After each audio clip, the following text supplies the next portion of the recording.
I never saw it coming. I poured everything into her dreams, blood, sweat, and tears, and when I finally finished building the house of her fantasies, I found out it was never about us. It was all a lie, a plan for her future without me. How could someone you love, someone you've given everything to, betray you so completely? My name's Cole, I'm 34, and I work as a welder in a small town in Arizona. Every morning, I wake up to the smell of coffee brewing in the kitchen, the sound of my boots hitting the floor. I'm used to the grind, 12-hour shifts, 6 days a week. My hands are rough from working steel, and my back aches from the hours on the job site. But when I'm home, when I see Sarah, my wife of 6 years, everything else fades. She's the reason I do it all. She'd always dreamed of a house, our dream house, and I promised her I'd build it, no matter what, so I did, from the ground up, every nail, every beam, every wall, it was all for her. But lately, things have felt off. She's been distant, barely saying a word when I get home, and when she does speak, it's like I'm invisible. Small things started to add up. Her phone buzzing at odd hours, her late-night work meetings, and that smile she'd get when she thought I wasn't looking. Something was wrong, but I didn't want to believe it, not with everything I'd sacrificed. Building that house wasn't easy. I worked through holidays, skipped family gatherings, pushed my body to its limits. Every paycheck went into materials, every weekend went into construction. I watched Sarah's eyes light up when I showed her the blueprints, when I explained how the house would look when it was finished, her dream, her future. But lately, I started noticing something. She wasn't as excited anymore. It wasn't just the house, it was me. I'd come home to find her already on the couch, scrolling through her phone, eyes glued to the screen, barely acknowledging my presence. I would try to talk, to make conversation, but it was like she wasn't there anymore. Then, one day, I heard her on the phone, whispering so quietly I almost didn't catch it. Yeah, I've been thinking about it for a while now. Once the house is finished, I'm done, he'll never know. Her voice was cold, calculating. I couldn't breathe. The air was thick with betrayal. Sarah wasn't planning a life with me. She was planning a life without me. And this house, this dream I had sacrificed everything for, was just part of her exit strategy.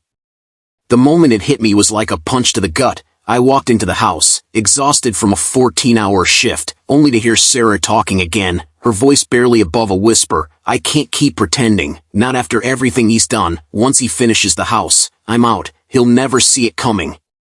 I froze, my heart hammered in my chest, and the house, my creation, my labor of love, suddenly felt like a tomb. I wanted to scream, to lash out, but I couldn't. I stood there, paralyzed. I heard every word, every shift in her tone, like it was a dagger in my chest. I built this, for her, for us, and she was already planning her escape. I didn't confront her, I didn't say anything, I just turned around and walked out. I didn't know what to do next, but I knew this. I wasn't going to be her fool anymore. The next few days were a blur. I didn't say a word to Sarah. I kept to myself, finishing the house. I didn't need her approval anymore. I didn't need anyone's approval. But I had a plan. I wasn't going to let her walk away without consequences. She had played me for a fool, but I wasn't going to let her get away with it. I started gathering evidence, photos, text messages, emails, every little detail that proved she was planning a life without me. Then, one night, I uploaded everything to a public forum, every message, every conversation, laid bare for everyone to see. Sarah had thought she could betray me and just walk away, but I wasn't going to let her do that. The fallout was immediate. Sarah started calling me, texting me, begging me to take down the posts. Cole, please, it's not what it looks like, you don't understand. Her voice trembled on the other end of the phone, panic seeping into her words, but I didn't respond. I wasn't going to be manipulated again. The next day, she tried calling me repeatedly. You don't get it. I was going to tell you, but I just couldn't. Her words were frantic now, panicked. She knew what was coming, but I wasn't going to give her the satisfaction of a response. I just kept quiet, letting her stew in the consequences of her actions. The twist came when Sarah's betrayal went viral. The posts I'd shared exploded, being picked up by local news outlets and social media influencers. People from our town started commenting, the community turning on Sarah. They couldn't believe the woman they thought they knew could be so cold, so calculating.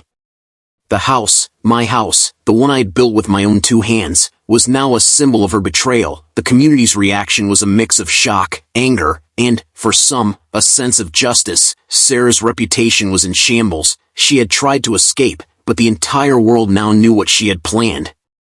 I didn't say a word. The power shift had already happened. The truth was out there. Sarah disappeared after that. She tried to salvage her image, but it was too late. The damage was done. Her lies were exposed, and the consequences of her actions followed her everywhere she went.